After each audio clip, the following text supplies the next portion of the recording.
Welcome to the Rim Break Rodeo. We hope this video helps.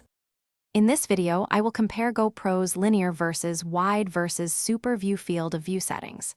We'll explore how each option impacts your footage, helping you make informed decisions for your next shoot. You'll learn when to use each setting to achieve the desired visual effect, whether you're aiming for a natural look or an expansive, immersive perspective.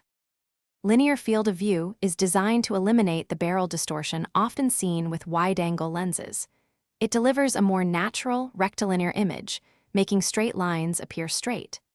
This setting is perfect for capturing scenes where a realistic perspective is crucial, like vlogging or architectural shots.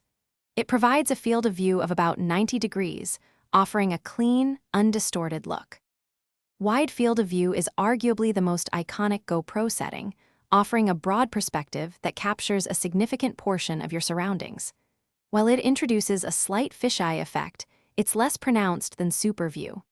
This versatile option is excellent for action sports, point-of-view shots, and general outdoor adventures, providing a field of view of approximately 120 degrees. It's a great all-rounder.